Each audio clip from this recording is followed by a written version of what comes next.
ಎಲ್ಲೆಲ್ಲಿ ಚರಂಡಿ ಹುಟ್ಟಿ ಬಂದಾರಂತಂದ್ರೆ ಎಲ್ಲಿ ಪುಣ್ಯದ ಭೂಮಿ ಐತಿ, ಎಲ್ಲಿ ಪುಣ್ಯದ ದೇಶ ಐತಿ, ಎಲ್ಲಿ ಪುಣ್ಯದ ನಾಡು ಐತಿ ಅಂತ ಮಹಾತ್ಮರು ಉತ್ತಾರವನ್ನು ಇಟ್ಟಾರ. ಶರಣರ ಅವತಾರ ಎಲ್ಲಿ ಆಗೈತೆ ಅಂದ್ರೆ ಪುಣ್ಯ ಗರ್ಭದಲ್ಲಿ ತಂದೆ ತಾಯಿ ಪುಣ್ಯಾತ್ಮರಾಗಿದ್ರು ಅಂತಂದ್ರೆ ನೀತಿವಂತರಾಗಿದ್ರು, ಆಚಾರವಂತರಾಗಿದ್ರು, ಧರ್ಮವಂತರಾಗಿದ್ರು, ನಿಷ್ಠಾವಂತರಾಗಿದ್ರು ಅಂತಂದ್ರೆ ಅಂಥ ಒಂದು ಪುಣ್ಯಾತ್ಮರ ಗರ್ಭದಲ್ಲಿ ಮಹಾತ್ಮರ ಜನನ ಆಗ್ತೈತೆ. ನೆನಪಿರಲಿ, ಸಿದ್ದಲಿಂಗ ಮಹಾರಾಜರು ಜನನವಾಗಿರ್ತಕ್ಕಂಥವ್ರು ಯಾವುದು ಅಂತಂದ್ರೆ ಕಕ್ಕಳ ಮೇಳ. ಇದು ಸಿಂದಗಿ ತಾಲೂಕಿನಲ್ಲಿ ಬರ್ತಾ. ಈ ಕಕ್ಕಳ ಮೇಳ ಗ್ರಾಮ ಯಾವ ರೀತಿ ಆಗಿತ್ತು ಅಂದ್ರೆ ಅನೇಕ ಶಿವಾಲಯಗಳಿಂದ ಪುಣ್ಯಾತ್ಮರಿಂದ ಕಾರ್ಯಗಳನ್ನು ಮಾಡಿ ಎಲ್ಲಾ ಉದ್ಯೋಗಗಳನ್ನು ಶ್ರೇಷ್ಠವಾಗಿರ್ತಕ್ಕಂಥ ಒಕ್ಕಲತನ ಮಾಡ್ತಕ್ಕಂಥ ಪುಣ್ಯ ಜೀವನ ಇರ್ತಕ್ಕಂಥ ಪುಣ್ಯದ ಗ್ರಾಮ ಕಕ್ಕಳ ಮೇಳ ಗ್ರಾಮ.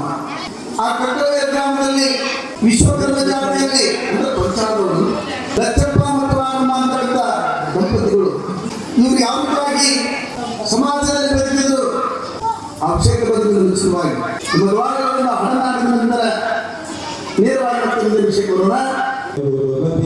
ಸಿದ್ದೇಶ ವರಗುರು ಶ್ರೀ ನಿರುಪಾದೇಶ ಜಯ ಗುರು ಶ್ರೀ ಕವಿ ಸಿದ್ದೇಶ ವರಗುರು ಶ್ರೀ ನಿರುಪಾದೇಶ ಶ್ರೀ ಗುರು ವೀರ ಭದ್ರೇಶ ಶ್ರೀ ಗುರು ವೀರ ಭದ್ರೇಶ ದಯಮಾಡ ಶ್ರೀ ಪಾಂಡುರಂಗೇಶ ದಯಮಾಡ ಶ್ರೀ ಪಾಂಡುರಂಗೇಶ ನೀ ದಯಮಾಡ ಶ್ರೀ ಪಾಂಡುರಂಗೇಶ ಜಯ ಗುರು ಕವಿಯ ಸಿದ್ದೇಶ ವರಗುರು ಶ್ರೀ ನಿರುಪಾದೇಶ.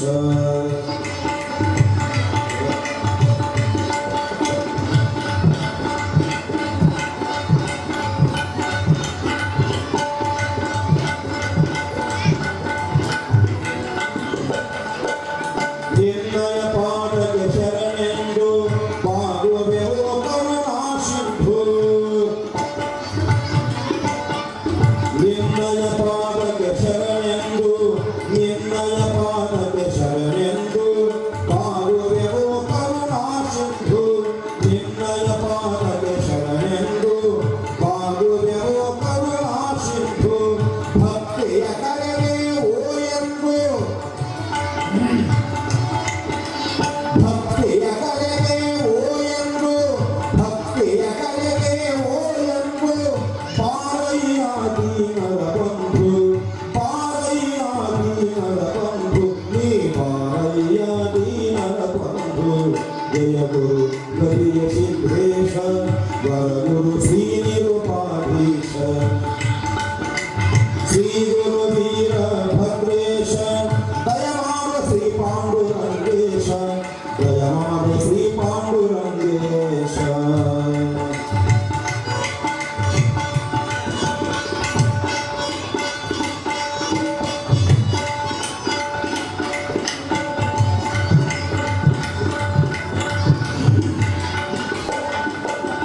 ಪಾದಕ್ಕೆ ಸುತ್ತು ನೆಲತೆಯಾಗಿ ಅರ್ಪಣೆಯಾಗುವೆ ಹೂವಾಗಿ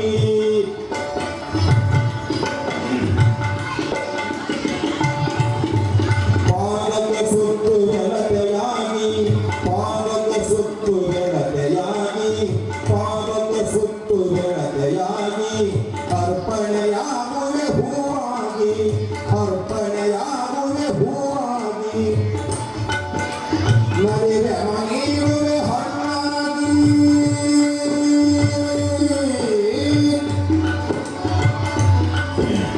ನಲಿವೆ ಮನೆಯುವೆ ಹಣ್ಣಾಗಿ ನಲಿವೆ ಮನೆಯುವೆ ಹಣ್ಣಾಗಿ ಬಾಳುವೆ ತಂದೆ ನಿನಗಾಗಿ ಬಾಳುವೆ ತಂದೆ ನಿನಗಾಗಿ ನಾ ಬಾಳುವೆ ತಂದೆ ನಿನಗಾಗಿ.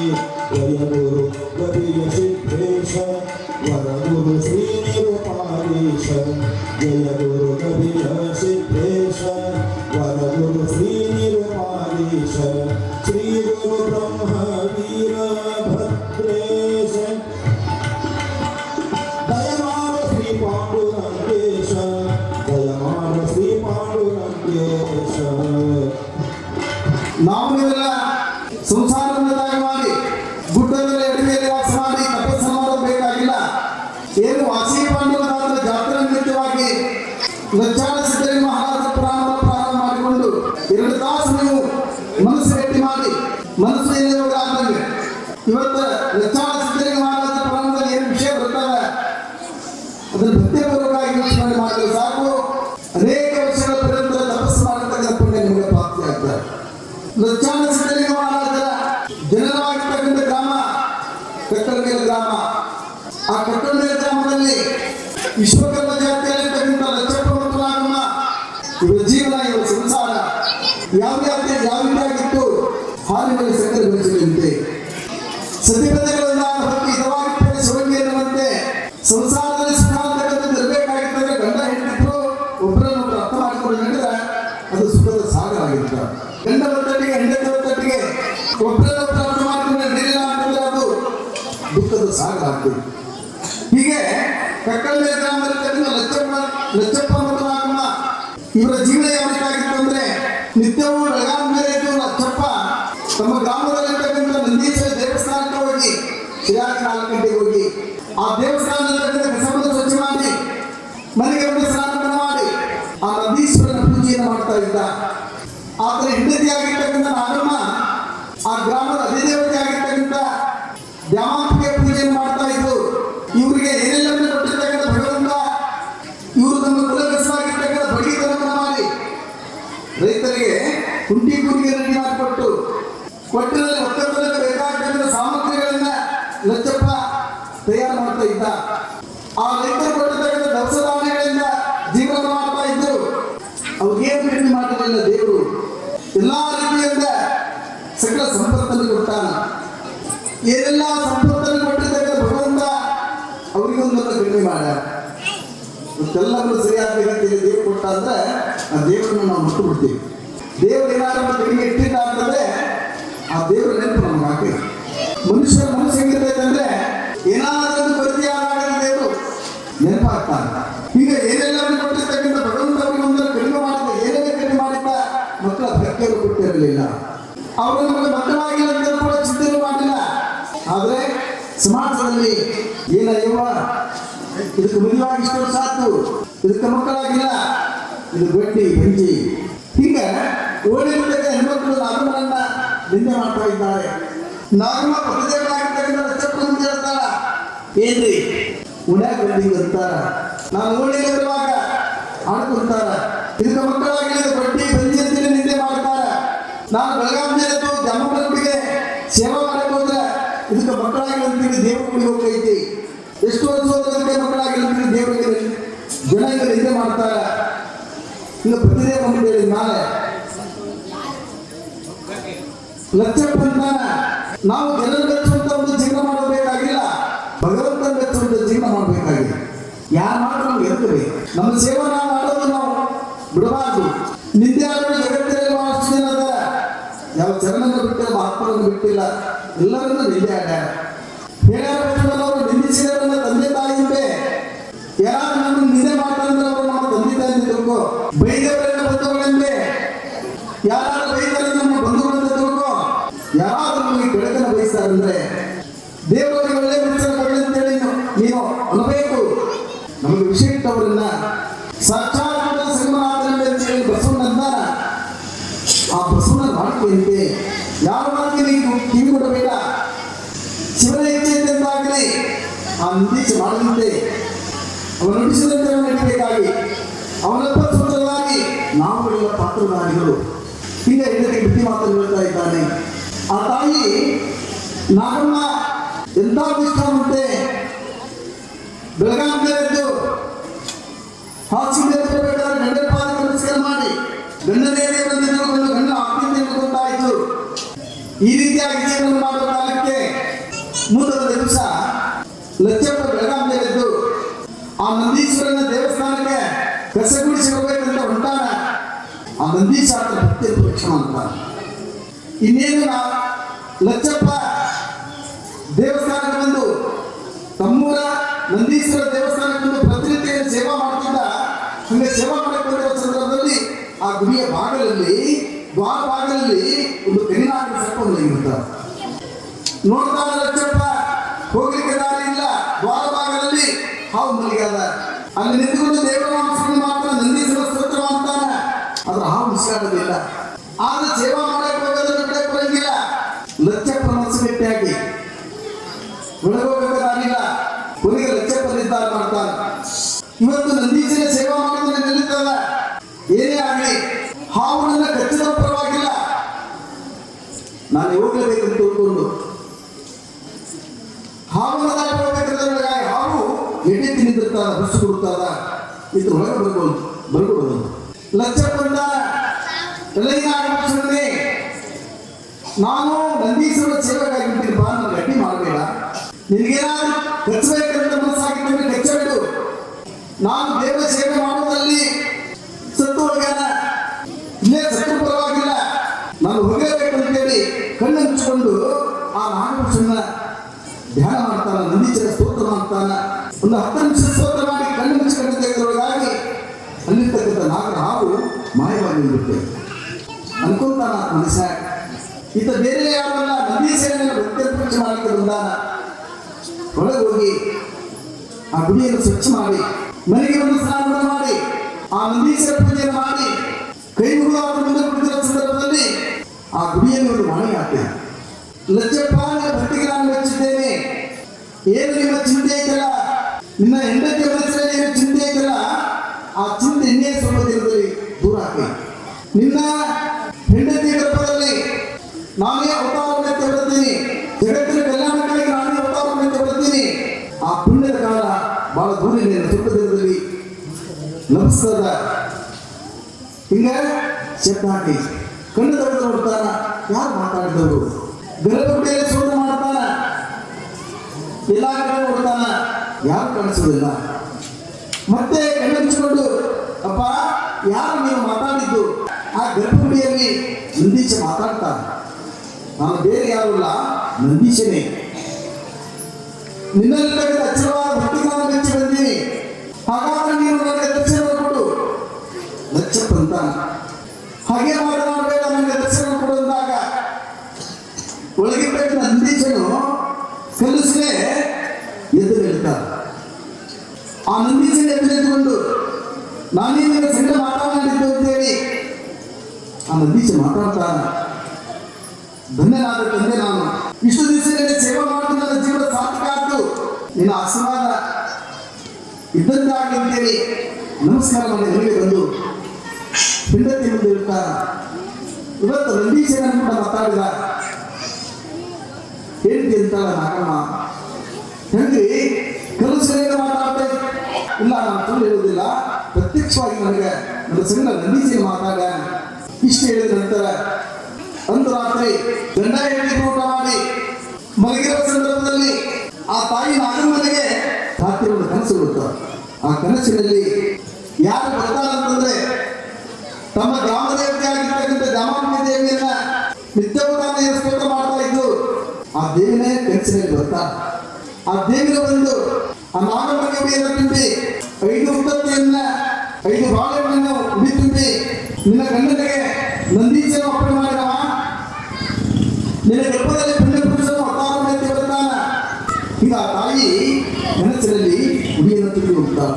ಕನಸಿನಲ್ಲಿ ಎಚ್ಚರವಾದ ನಂತರ ನೋಡ್ತಾಳ, ಏನು ಉಡಿ ತುಂಬಿದ್ದು ದೇವಿ ಆ 5 ಉತ್ತತ್ತಿ ಮತ್ತು ಬಾಳೆಹಣ್ಣು ಮಾತ್ರ ಆಕೆ ಉಡಿಯಲ್ಲಿ. ಬೆಳಗ್ಗೆ ಎದ್ದ ಮೇಲೆ ಸತ್ಯದೇವನ ಮುಂದೆ ಹೇಳ್ತಾಳ, ಹಿಂಗ್ರಿ ಆ ದೇವಿನೇ ನನ್ನ ಕನಸಿನಲ್ಲಿ ಬಂದು ಆ ನಾಗಮ್ಮನ ಕನಸಿನಲ್ಲಿ ದೇವಿನೇ ಒಂದು ಭೇಟಿ ಆಗ್ತಾಳ. ಗಂಡನ ಮನೆಯಲ್ಲಿ ಬಾಳೆ ಮಾಡ್ತಕ್ಕಂಥ ತಾಯಿಂದರಿಗೆ ಏನೆಲ್ಲ ಕಷ್ಟಗಳಿದ್ರು ಸಹಿತ ಅತ್ತೆ ಮಾವನ ಕಿರಿಕಿರಲ್ಲಿ, ಗಂಡ ಎಡವಟ್ಟಿರಲಿ, ಹಗಲೆಲ್ಲ ಕೆಲಸ ಮಾಡಿ ಮನೆಗೆ ಬಂದ ಮೇಲೆ ಮೈ ಮೇಲೆ ಮಕ್ಕಳು ಬಿದ್ದು ಓಡಾಡ್ಬಿಟ್ಟು ಅಂತಂದ್ರೆ ಆ ದನವೆಲ್ಲ ಆಸಕ್ತಿ ಹೋಗ್ಬಿಡ್ತೈತಿ. ಅದಕ್ಕೆ ಬಾಲಕರಲ್ಲಿಲ್ಲ, ಬಾಲ್ಯ ಜನ ಮಕ್ಕಳಿಲ್ಲಂದ್ರೆ ಆ ತಾಯಿಗೆ ನೆಮ್ಮದಿ ಇರ್ತಕ್ಕಂಥ ದಿರಂಗಿಲ್ಲ, ಸುಖ ಅಂತಕ್ಕಂಥ ದಿರಂಗಿಲ್ಲ. ಬಂಜೆಯವನಿಂದ ಅಂಜೂರಿಗೆ ಎಡವಟ್ಟಿ ಪ್ರಗೀಟೊಂದಿಗೆ ಗಿಳಿಗುಡ್ಡೆ ಹಿಡಿಯವ ಬಂಜೆ ಬಿಟ್ಟು ಎರವರಿಗೆ. ಅದಕ್ಕಂತಲ್ಲ ತಾಯಿ ಸಂಜೆ ಬಿಟ್ಟು ಮುಂಜಾನೆ ಸಾಯಲ್ಲಿ ಈ ಬಂಜೆಂಬ ಸೊಲ್ಲನ್ನು ಬಿಡಿಸಿಗೆ ಸುಮ್ಮನೆ ಗಂಡನ ಮನೆಗೆ ಬಾಳೆ ಮಾಡ್ತಕ್ಕಂಥ ತಾಯಿ ಭಗವಂತನಲ್ಲಿ ಮರಟಿಗೆ ಇರ್ತಾಳ. ಇನ್ನು ಕೆಲವೊಬ್ರು ಅಂತಾರ ಮಕ್ಕಳಾಗಿದ್ರೆ ಮೋಕ್ಷ ಇಲ್ಲ, ಅದನ್ನ ಅನರ್ಥ ಮಾಡ್ಕೊಂಡ್ವಿ ನಾವೆಲ್ಲ. 10 ಮಕ್ಕಳಾದ್ರೆ ಮೋಕ್ಷ ಆಗೈತೆ. ಇವತ್ತು ಹಂದಿ ಕೂಡ ಮರಿಗಳಿಗೆ ಜನ್ಮ ಕೊಡ್ತಾರ, ಅದಕ್ಕೆಂದಾದ್ರೂ ಮುಕ್ತಿ ಆಗೈತೆ ಏನು? ನಾಯಿ ಕೂಡ ಅನೇಕ ಮರಿಗಳಿಗೆ ಜನ್ಮ ಕೊಡ್ತಾರ, ಅದಕ್ಕೆಂದಾದ್ರೂ ಮುಕ್ತಿ ಆಗೈತೆ ಏನು? ಇಲ್ಲ. ಅದರ ಅರ್ಥ ಇಷ್ಟೇ, ನಾವು ಗುರುವಿನ ಮಕ್ಕಳಾಗಿ ಸೇವಾ ಮಾಡಿಲ್ಲ ಅಂದ್ರೆ ನಮಗೆ ಮುಕ್ತಿ ಇಲ್ಲ. ಅದ್ರ ಬಿಟ್ಟು ಮಕ್ಕಳಾಗಿದ್ರೆ ಮೋಕ್ಷ ಅಂತ ನಾವು ತಿಳ್ಕೊಂಡ್ವಿ. ನಾವು ಗುರುವಿನ ಮಕ್ಕಳಾಗಿ ಇಂಥ ಒಂದು ಪವಿತ್ರವಾಗಿರ್ತಕ್ಕಂಥ ಸ್ಥಳದಲ್ಲಿ ಸೇವಾ ಮಾಡೋದನ್ನು ನಾವು ತಿಳ್ಕೊಂಡಿವಿ ಅಂತಂದ್ರೆ, ಸೇವಾ ಮಾಡಿದ್ವಿ ಅಂತಂದ್ರೆ, ಗುರುವಿನ ಮಕ್ಕಳಾಗಿ ನಾವು ಸೇವಾ ಮಾಡಿದ್ವಿ ಅಂತಂದ್ರೆ ನಮಗೆ ಮುಕ್ತಿ ಅಂತ ಕಲ್ಪಿಸುತ್ತಾರೆ. ಸೇವಾ ಮಾಡೋದು ಕೂಡ ಸಮಯ ಬೇಕಲ್ಲ. ತನುಮನ ಧನದಿಂದ ಯಾರು ಸೇವೆ ಮಾಡ್ತಾರ, ತನುಮನ ಧನ, ಧನದ ಸಂಪತ್ತು. ದೇವರು ನಮಗೆ ಸಂಪತ್ತನ್ನು ಯಾಕೆ ಕೊಟ್ಟಾನಂದ್ರೆ, ಇಂಥ ಒಂದು ಪವಿತ್ರವಾಗಿರ್ತಕ್ಕಂಥ ಸ್ಥಳದಲ್ಲಿ ದಾಸೋಹ ಮಾಡ್ರಿ. ನಿಮಗೆ ಹೇಳಿದ ನಿಮಗೆ ಬಂದಿರ್ತಕ್ಕಂಥ ಬಡತನ ಅಂತಕ್ಕಂಥದ್ದು ದೂರ ಆಗಬೇಕಾಗಿತ್ತಂದ್ರೆ ಇಂಥ ಒಂದು ಪವಿತ್ರವಾಗಿರ್ತಕ್ಕಂಥ ಸ್ಥಳದಲ್ಲಿ ದಾಸೋಹ ಮಾಡ್ರಿ. ಈ ವರ್ಷಕ್ಕೆ ಹಿಂದೆ ಕಥೆ ಪ್ರತಿನಿತ್ಯ ಅನ್ನದಾಸ ನಡೀತಿತ್ತು. ವರ್ಷ ಮಾಡ್ತೀರಿ ಈ ಪವಿತ್ರವಾಗಿರ್ತಕ್ಕಂಥ ಜಾಗದಲ್ಲಿ ಯಾರು ಅನ್ನದಾಸ ಮಾಡ್ತೀರಿ ಅವ್ರ ಮನೆಯಲ್ಲೆಲ್ಲ ಪುಣ್ಯ ಚೂರು ವಾಸ ಮಾಡ್ತಾರೆ. ದೇವರಿಗೆ ನಾವು ಏನನ್ನಾದ್ರೂ ಸೇವೆ ಸಮರ್ಪಣೆ ಮಾಡಬೇಕಲ್ಲ, ಆ ದೇವರಿಗೆ ನಾವು ಕೊಟ್ಟ ದೇವರ ನಮಗೆ ಕೊಡ್ತಾನೆ. ಮಹಾಭಾರತದಲ್ಲಿ ಒಂದು ಸನ್ನಿವೇಶ ಬರ್ತದ. ಧರ್ಮರಾಜ ಪಗಡಿ ಆಟಗಳಲ್ಲಿ ಸಾಮ್ರಾಜ್ಯವನ್ನು ಸೋತ, ಎಲ್ಲವನ್ನು ಸೋತ ಬಳಿಕ ಆತ 11 ವರ್ಷ ವನವಾಸ, 1 ವರ್ಷ ಅಜ್ಞಾತವಾಸ. ಇದು ಯಾರಿಗೆ ಕಲಿಕಾರಂಗ ಅಡಿಯಲ್ಲಿ ಇರಬೇಕು.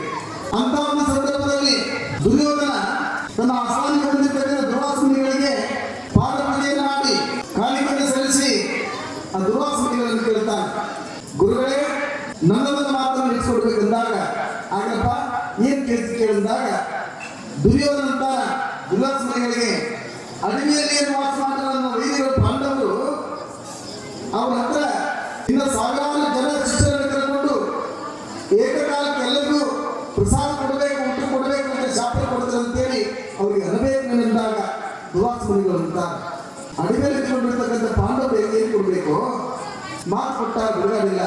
ಆ ದುರ್ಯೋಧನ ಮಾತಿನಂತೆ ದುರ್ವಾಸನಿಗಳು ಅಡವಿಯಲ್ಲಿ ವಾಸವಾಗಿರ್ತಕ್ಕಂಥ ಪಾಂಡವರ ಹತ್ರ ಬರ್ತಾರೆ ತನ್ನ ಸಾವಿರಾರು ಜನ ಶಿಷ್ಯರನ್ನು ಕರ್ಕೊಂಡು.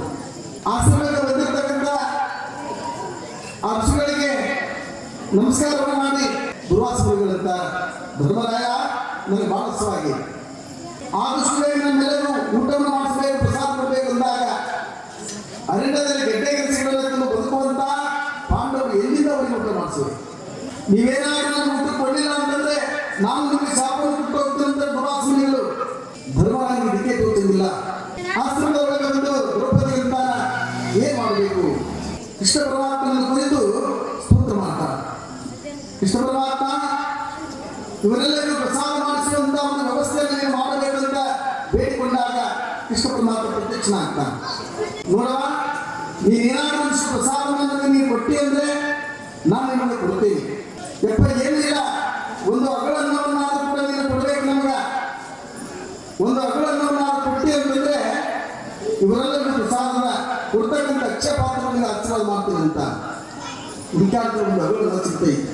ಒಂದು ಅಗಳನ್ನವನ್ನ ಕೃಷ್ಣ ಪರಮಾತ್ಮನಿಗೆ ಕೊಟ್ಟಾಗ ಅಲ್ಲಿ ಅಕ್ಷಯ ಪಾತ್ರವನ್ನು ಕೊಡ್ತಾನೆ. ಏನು ಬೇಡ್ತಾರ ಅದು ರೆಡಿ ಆಗಬೇಕು. ಒಂದು ಅಗಳು ಅನ್ನವನ್ನು ಕೊಟ್ಟಿರ್ತಕ್ಕಂಥ ದ್ರೌಪದಿಗೆ ಅಕ್ಷಯ ಪಾತ್ರವನ್ನು ಕೊಟ್ಟಾಗ ಪರಮ ಪವಿತ್ರವಾಗಿರ್ತಕ್ಕಂಥ ತಪಸ್ಸಿನ ತಾಣದಲ್ಲಿ ಯಾವ ದಾಸವನ್ನು ಮಾಡ್ತೀರಿ, ಕಾಲ ಕಾಲಕ್ಕೆ ನಿಮ್ಮ ಮನೆತನಕ್ಕೆ ಆ ವಾಸಿಪಾಂಡವನ ತಾತ ಸಂಪತ್ತನ್ನು ಕೊಡ್ತಾನೆ. ಯಾವ ಲಕ್ಷಪ್ಪ ಮತ್ತು ನಾನು ಮನೆಗೆ ನಂದೀಶನ ಆಶೀರ್ವಾದ ಮಾಡಿದ, ಜಗತ್ತಲ್ಲೇ ಕಲ್ಯಾಣ ಮಾಡ್ತಕ್ಕಂಥ ಮಗನಿಗೆ ಗರ್ಭದಲ್ಲಿ ಹುಟ್ಟಿ ಬರ್ತಾನೆ ಅಂತೇಳಿ ನಂದೀಶನು ಗರ್ಭಗುಡಿಯಲ್ಲಿ ಹೇಳಿದ್ರೆ, ಆ ಗ್ರಾಮ ದೇವತೆ ಆಗಿರ್ತಕ್ಕಂಥ ಜಾಮನ್ನ ನಾಗರ ಕನಸಿನಲ್ಲಿ ಬಂದು ಹುಡಿತಿದ್ದು. ಈಗಾಗಲೇ ಸ್ವಲ್ಪ ದಿನಗಳಲ್ಲಿ ಆ ತಾಯಿ ನಾಗಮ್ಮ ಗರ್ಭವನ್ನು ಧರಿಸ್ತಾರೆ. 1 ತಿಂಗಳ 2 ತಿಂಗಳ ಆ ಗ್ರಾಮದ ಕಟ್ಟಲೆ ಗ್ರಾಮದ ಭಕ್ತರಲ್ಲಿ ಬಹಳ ಸಂತೋಷ ಆಗಿ ನಮ್ಮೂರ ಬೆಳೀತಂದ ಲಕ್ಷಪ್ಪ ಮತ್ತು ನಾಗಮ್ಮನಿಗೆ ದೇವರು ಮಕ್ಕಳು ಹಾಕಿಕೊಂಡು ಕೊಟ್ಟ.